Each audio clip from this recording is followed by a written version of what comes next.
नमस्कार दोस्तों, तर्कवाद शो के एक और नए एपिसोड में आप सभी का बहुत बहुत स्वागत है। आज के शो के अंदर दोस्तों बात करेंगे बैंगलोर के बारे में, जहां पर स्टैम्पेड हुई थी। और अब दोस्तों मैं आज की वीडियो के अंदर आपको ये बताऊंगा कि किस तरीके से कर्नाटका के अंदर मौजूद कांग्रेस सरकार ने अपने आप को तो इससे बचा लिया है और आरसीबी को, डीएनए एक कंपनी है उसको, और कर्नाटका स्टेट क्रिकेट एसोसिएशन को इसके अंदर फंसा दिया है। और यहाँ पर कर्नाटका कांग्रेस के मंत्री बच चुके हैं, यानी कि यहाँ पर मैं बात कर रहा हूँ डीके शिव कुमार, जो कि वहाँ के उप मुख्यमंत्री हैं, उनकी। जी हाँ दोस्तों, दूसरी खबर कवर करेंगे दोस्तों। डोनाल्ड ट्रंप का एक डीप कनेक्शन निकल कर आ चुका है पाकिस्तान के साथ, और किस तरीके से डोनाल्ड ट्रंप को पाकिस्तान प्राइवेटली और पर्सनली फेवर कर रहा है पैसे के मामले में। और एक तरीके से ये देखने को मिल रहा है कि पाकिस्तान के मंत्रियों ने, यानी कि शहबाज शरीफ ने, बड़े बड़े मंत्रियों ने और आर्मी चीफ ने अपने फेवर के लिए, अपने पर्सनल इंटरेस्ट के लिए आधे पाकिस्तान को डोनाल्ड ट्रंप को बेच दिया है। लेकिन दोस्तों उससे पहले मैं आपको कहूँगा कि आप तर्कवाद को सब्सक्राइब कर लीजिए। दोस्तों अगर अपन अपनी पहली खबर की ओर बढ़ते हैं, तो जिसका मतलब है कि कर्नाटका के अंदर, बैंगलोर के अंदर, आप सबको पता है कि आईपीएल जो है आरसीबी जीत चुकी थी।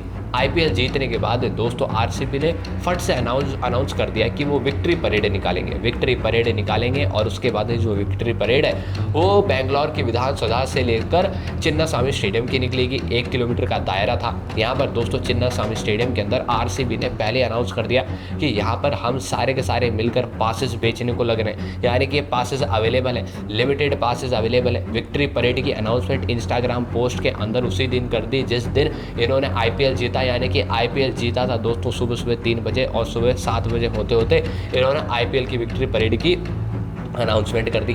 अब देखने वाली बात ये थी कि चिन्नास्वामी स्टेडियम का जो दोस्तों कैपेसिटी है, ऑडियंस होल्डिंग कैपेसिटी है, वो है सिर्फ और सिर्फ 35,000।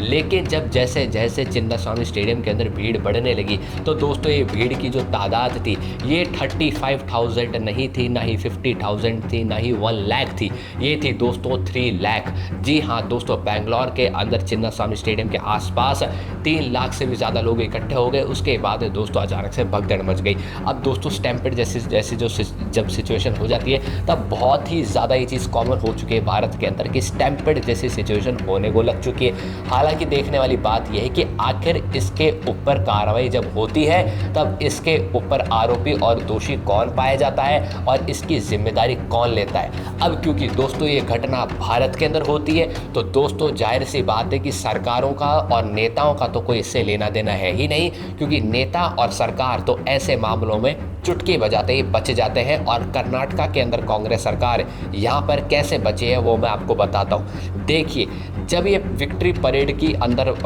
मैच, वो कहते हैं इवेंट चालू होने वाला था, यानी कि प्रोग्राम शुरू होने वाला था, तब प्रोग्राम के अंदर आरसीबी की तो टीम प्रॉपर तरीके से वहाँ पर अवेलेबल थी ही। वहाँ पर आरसीबी के मालिक अवेलेबल थे, वहाँ पर इन्वेस्टर्स अवेलेबल थे, डीएनए जो कि इवेंट मैनेजमेंट कंपनी है वो वहाँ पर अवेलेबल थी, और कर्नाटका स्टेट क्रिकेट एसोसिएशन के जो अथॉरिटीज़ के जो लोग हैं वो वहाँ पर मौजूद थे। और इसी के साथ साथ वहाँ पर डीके शिव कुमार, जो कि कर्नाटका के डेप्यूटी चीफ मिनिस्टर है, वो भी वहाँ पर मौजूद थे।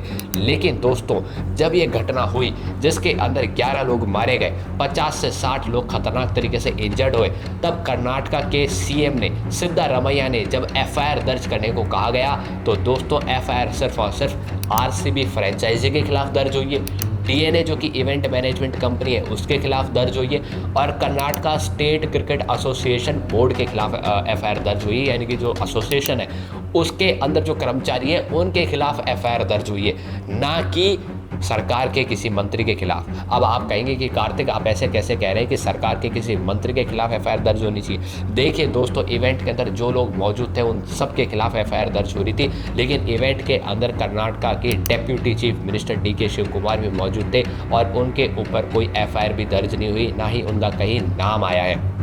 ये प्रॉपर तरीके से घटित हुई है और ये पूरी तरीके से डॉक्यूमेंटेड भी चीज़ है। लेकिन अब दोस्तों अरेस्ट भी होना शुरू हो चुके हैं। अब अरेस्ट कैसे होना शुरू हो चुके हैं अरेस्ट दोस्तों, अब मैं बताता हूँ इसके पीछे की प्रॉपर तरीके से क्या कहानी है। पूरा जो दिमाग कर्नाटका कांग्रेस ने लगाया वो आखिर क्या दिमाग है। वो दिमाग दोस्तों ये है कि कर्नाटका कांग्रेस सबसे पहले अलर्ट हो गई। सबसे पहले अलर्ट होते ही उन्होंने अपने जितने भी हायर रैंक पुलिस ऑफिसर्स हैं बैंगलोर के अंदर, डेप्यूटेड जितने भी आईपीएस ऑफिसर्स हैं, सबको सस्पेंड कर दिया। जी हाँ दोस्तों, कर्नाटका के मुख्यमंत्री सिद्धरामैया ने सबसे पहले बेंगलुरु के सिटी पुलिस कमिश्नर को सस्पेंड कर दिया, फिर एडिशनल पुलिस कमिश्नर को सस्पेंड कर दिया, डेप्यूटी कमिश्नर को कर दिया, असिस्टेंट कमिश्नर को कर दिया और क्यूबन पार्क पुलिस स्टेशन के इंस्पेक्टर को भी सस्पेंड कर दिया और फटाफट से इनकी जगह नए लोगों को रख दिया, यानी कि नए आईपीएस ऑफिसर्स को अपॉइंट कर दिया। जहां पर बेंगलोर सिटी पुलिस कमिश्नर को बना दिया गया है सीमंत कुमार सिंह को, और यहाँ पर इन सबको नई जिम्मेदारी दे दी है और पुरानों को सस्पेंड कर दिया, रातों रात फटाफट से सस्पेंड कर दिया गया।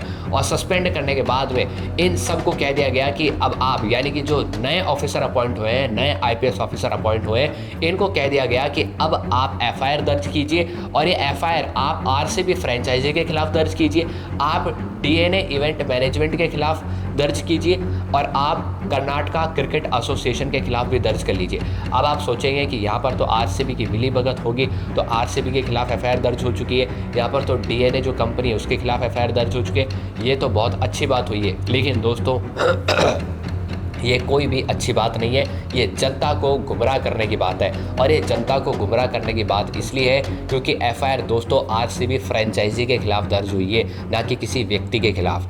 एफआईआर दोस्तों डीएनए कंपनी के खिलाफ दर्ज हुई है, ना कि किसी व्यक्ति के खिलाफ। और रही बात कर्नाटका क्रिकेट स्टेट एसोसिएशन की, तो दोस्तों वो तो एक एसोसिएशन है, गवर्नमेंट बॉडी है, उसके ऊपर तो 10 साल तक केस चलता रहे, 100 साल तक केस चलता रहे, किसी भी सरकार, कोई भी सरकार आएगी, किसी को कोई फर्क नहीं पड़ता।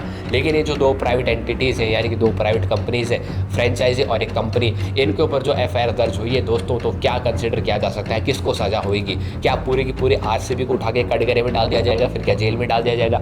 नहीं, ऐसा नहीं हो सकता है। क्या होता है दोस्तों, जब भी देश के अंदर कोई कंपनी फॉर्म होती है तो उस कंपनी को एक इंडिविजुअल की तरह कंसिडर किया जाता है और ये बताया जाता है कि ये जो कंपनी फॉर्म हुई है ये एक इंडिविजुअल है। लेकिन अगर भविष्य के अंदर ये कंपनी कुछ गलत काम कर देती है, कोई गलती कर देती है, तो ये कंपनी बैकडोर एक बंद कमरे में डिसाइड करेगी कि आखिर जिम्मेदारी किसके सिर के ऊपर डालनी है, और फिर वो एक व्यक्ति आगे आएगा, उसको अरेस्ट कर लिया जाएगा और बाद में सारी जिम्मेदारी, सारी गलतियां उसके ऊपर थोप दी जाएगी और कह दिया जाएगा कि सारी गलती इसकी थी।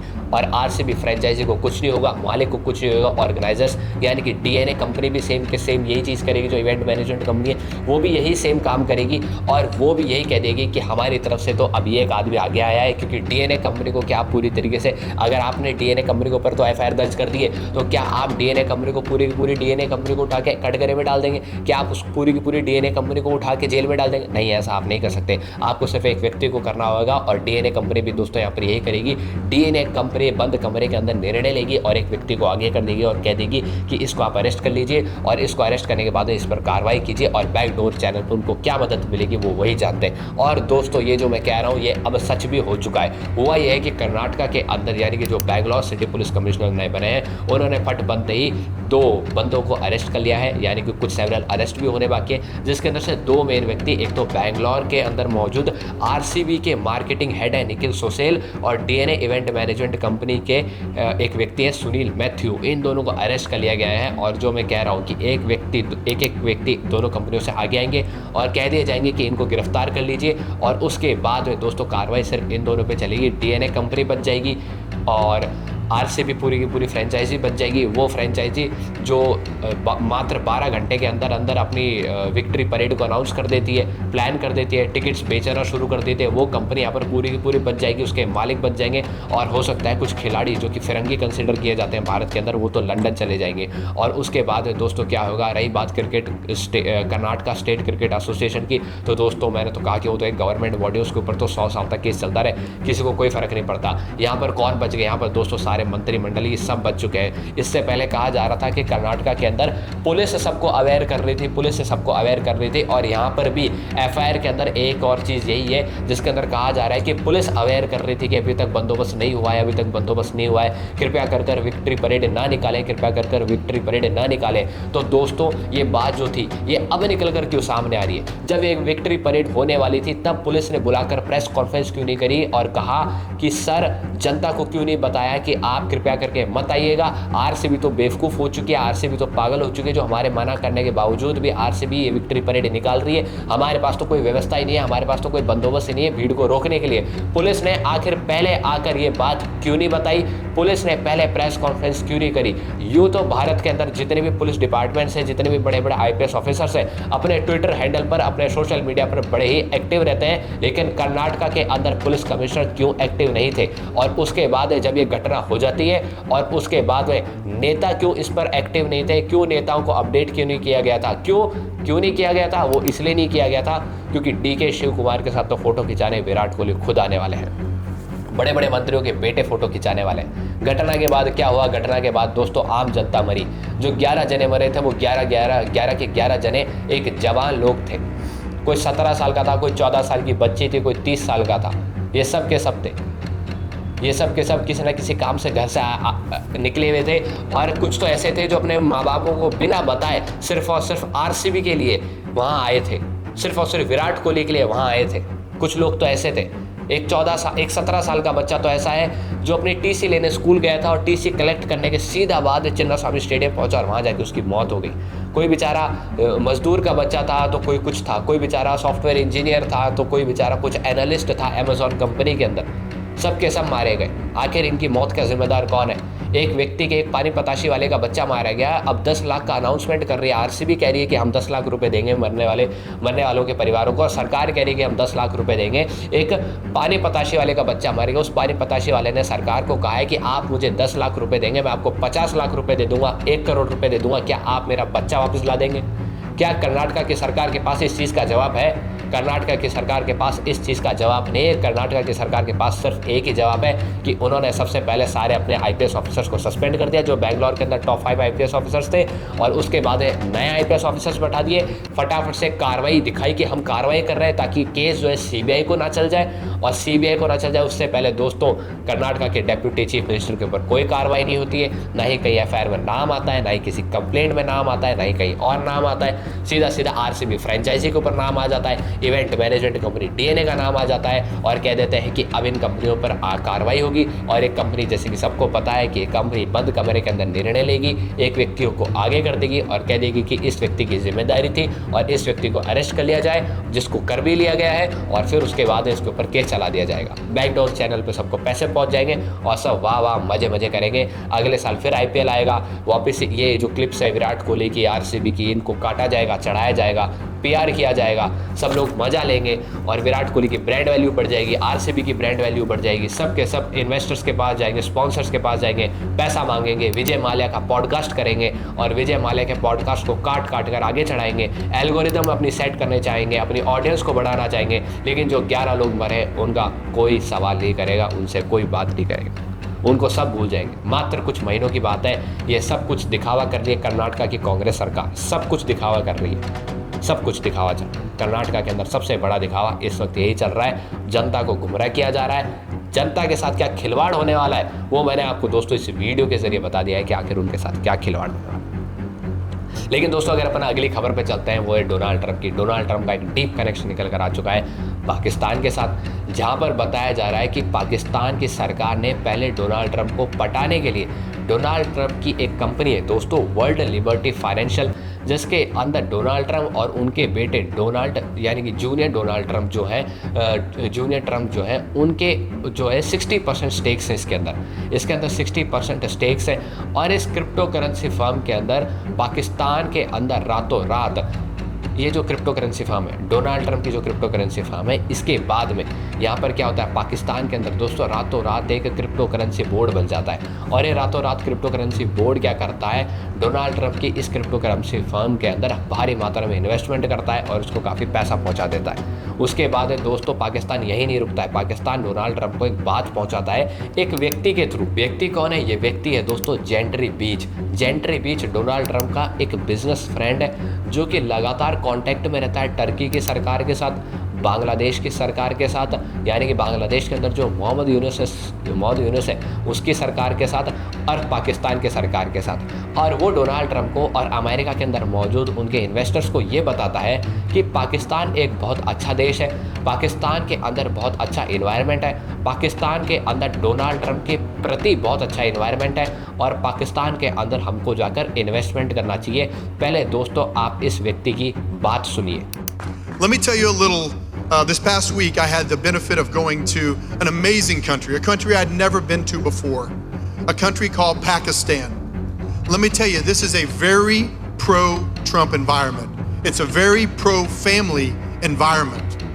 It is an environment where people just want to raise their kids, be good people. These people have sacrificed so much for America. They are literally on the front lines in that part of the world and have lost tens of thousands of people to terrorism. They know terrorism just like Israel does by living it on the front lines every day. And all they want is peace. I looked in their leaders' eyes, and all they wanted was for that American eagle to come there, do great things, and partner together. It's a totally misunderstood place in the world, and these are the type of things that we need to fix. दोस्तों आपने इस व्यक्ति की बात सुनी, आपने इस व्यक्ति की बात सुनी जिसके अंदर ये व्यक्ति कह रहा है कि पाकिस्तान के अंदर एक बहुत ही फ्रेंडली इन्वायरमेंट है। आप सोचेंगे इंडिया को तो इस पे कुछ करना चाहिए, इंडिया को तो इनको बताना चाहिए। इंडिया को कुछ बताने की ज़रूरत नहीं है। बलूचिस्तान लिबरेशन आर्मी वाले लोग हैं, उन्होंने अपना फ्रेंडली इन्वायरमेंट चाइनीज़ लोगों के साथ बहुत अच्छी तरीके से दिखाया। अब अमेरिकन जब वहाँ पर जाएंगे तभी इनको भी बहुत अच्छी तरीके से अपना फ्रेंडली इन्वायरमेंट शोकेस कर देंगे। अब आप सोचेंगे कि आखिर ये अमेरिकन पाकिस्तान में लेने क्या जाएंगे, तो दोस्तों पाकिस्तान ने खुला न्योता दे दिया है और इनको कहा है कि हमारे पास खूब सारे रेयर अर्थ मिनरल्स हैं, आप अपने कंपनीज को यहाँ लेकर आइए, रेयर अर्थ मिनरल्स निकालिए और ले जाइए, हमको बदले में पैसा दे दीजिए। पाकिस्तान को तो पता है नहीं कि रेयर अर्थ मिनरल्स उनके क्या काम आने वाले भविष्य में, वो तो सिर्फ और सिर्फ अपने देश को लुटाना चाहते हैं, देश को बेचना चाहते हैं। सिर्फ और सिर्फ पाकिस्तान के अंदर मौजूद उनके मंत्री और उनके जो फील्ड मार्शल्स हैं उनके पर्सनल इंटरेस्ट के लिए पाकिस्तान ये सब कर रहा है। अब पाकिस्तान के साथ बहुत बुरा होने वाला है। वो बुरा इसलिए होने वाला है क्योंकि जैसे ही यहाँ पर कंपनीज आएगी, जिस तरीके से सीपैक प्रोजेक्ट बनाने चाइनीज़ की कंपनीज आती थी, चाइना से कंपनीज आती थी, चाइना से ऑफिशियल्स आते थे, इंजीनियर्स आते थे, वैसे अब अमेरिका से भी आएगी। और दोस्तों ये आएंगे कहाँ? ये आएंगे दोस्तों बलूचिस्तान प्रोविंस के अंदर, क्योंकि बलूचिस्तान प्रोविंस वही प्रोविंस है जहाँ पर पाकिस्तान के पास अच्छी खासी मात्रा में रेयर अर्थ मिनरल्स हैं। और अब खेल यही शुरू होएगा। ये जो ये क्या नाम है, जेंट्री बीच, इसका नाम भी याद नहीं आता, जेंट्री बीच नाम का ये व्यक्ति जो कह रहा है ना फ्रेंडली इन्वायरमेंट है पाकिस्तान के अंदर, बलूचिस्तान लिबरेशन आर्मी वाले इनको अच्छे से बता देंगे कि यहाँ पर कितना अच्छा फ्रेंडली इन्वायरमेंट है और उनको अच्छे से समझा भी दे देंगे। तो दोस्तों आपको अब तक समझ में आ चुका है कि आखिर डोनाल्ड ट्रंप अचानक से पाकिस्तान के प्रति इतने प्रेम भाव से क्यों पेश आ रहे हैं। अचानक से रातों रात पाकिस्तान को वर्ल्ड बैंक से लोन कैसे मिल रहा है, फॉरेन एड कैसे आ रही है, IMF का बेल आउट पैकेज कैसे मिल रहा है, खतरनाक तरीके से पैसे क्यों आ रहे हैं, सब कुछ आपको पता चल चुका है। और इतना ही नहीं, डोनाल्ड ट्रंप ने हाल ही में एक लिस्ट निकाली थी उन देशों की जिन देशों पे डोनाल्ड ट्रंप बैन लगा रहे थे और कह रहे थे कि इन देशों से कोई भी व्यक्ति अमेरिका में नहीं आना चाहिए। दोस्तों इससे पहले जब डोनाल्ड ट्रंप ने लिस्ट निकाली थी तो उसके अंदर ये 3 तरीके की लिस्ट होती है, पहले आप ये समझ लीजिए। पहले होती है रेड लिस्ट, दूसरी होती है ऑरेंज और तीसरी होती है येलो। रेड यानी कि रेड से कोई भी व्यक्ति नहीं आ सकता। ऑरेंज में वो देश आते हैं जिसके अंदर सिर्फ और सिर्फ यानी कि आम जनता तो बिल्कुल नहीं आ सकती, अमीर लोग आ सकते हैं, पैसे वाले आ सकते हैं, मंत्री क्षत्रिय आ सकते हैं। और येलो वो होती है जिसको सुधरने का थोड़ा टाइम दिया जाता है और अगर वो नहीं सुधरते तो उसको ऑरेंज लिस्ट में डाल दिया जाता है। अब डोनाल्ड ट्रंप ने दोस्तों एक बार फिर से ऐसी लिस्ट निकाली। हालांकि डोनाल्ड ट्रंप ने इससे पहले जब लिस्ट निकाली थी तब उसके अंदर ऑरेंज लिस्ट के अंदर पाकिस्तान था, लेकिन अब जो लिस्ट निकाली उसके अंदर पाकिस्तान कहीं पर भी नहीं है। यानी कि ऑरेंज लिस्ट से पाकिस्तान येलो लिस्ट में नहीं, डायरेक्ट गायब हो गया सभी लिस्ट से। तो आप देख सकते हैं कि डोनाल्ड ट्रंप किस तरीके से पाकिस्तान के प्रति प्रेम भाव से पेश आ रहे हैं। और डोनाल्ड ट्रंप का खुद का विरोध अब अमेरिका के अंदर हो रहा है, जिसके अंदर ये बताया जा रहा है और आपको भी अब तक देखने को मिल चुका होगा कि एलन मस्क जो डोनाल्ड ट्रंप को खतरनाक तरीके से पहले सपोर्ट कर रहे थे, वो अब डोनाल्ड ट्रंप के खिलाफ हो चुके हैं, डोनाल्ड ट्रंप की पॉलिसीज़ के खिलाफ हो चुके हैं। और ये दोस्तों बड़ी ही देखने वाली बात है, बड़ी ही चिंता वाली बात है और बड़ी ही समझने वाली बात है। वो ये बात ये है क्योंकि चुनाव के दौरान जब चुनाव प्रचार चल रहा था अमेरिका के अंदर, तब डोनाल्ड ट्रंप को एलन मस्क खतरनाक तरीके से सपोर्ट कर रहे थे, भारी मात्रा में पैसा दे रहे थे। कैंपेनिंग कर रहे थे उनके साथ खड़े होकर भाषण दे रहे थे। जहाँ जहाँ डोनाल्ड ट्रंप जा रहे थे वहाँ एलॉन मस्क जा रहे थे। और अब डोनाल्ड ट्रंप और एलॉन मस्क के दोनों के सिर भिड़ चुके हैं, आपस में भिड़ चुके हैं। यानी कि इस वक्त दुनिया एक मंजर देख रही है जिस मंजर के अंदर दुनिया का सबसे प्रभावशाली और शक्तिशाली राष्ट्रपति दुनिया के सबसे अमीर व्यक्ति से भिड़ रहा है और दोनों ही अपने मामले में कमज़ोर नहीं पड़ रहे हैं। दोनों के दोनों एक दूसरे को बराबर की टक्कर दे रहे हैं। लेकिन ये लड़ाई सिर्फ और सिर्फ ट्विटर पर यानी कि एक्स पर और ट्रुथ सोशल पर हो रही है। हालांकि देखने की बात यह है आगे के लिए कि आखिर आगे चल के ये लड़ाई कहाँ तक जाती है। क्या डोनाल्ड ट्रंप खतरनाक तरीके से इसके अंदर कदम उठाते हैं या फिर एलॉन मस्क चाइना के करीब चल जाते हैं। इसको लेकर दोस्तों हम आगे और भी खबरें लेकर आते रहेंगे। आप हमें सब्सक्राइब कर लीजिए, इस वीडियो को लाइक कीजिए और शेयर कीजिए। जय हिंद, जय भारत।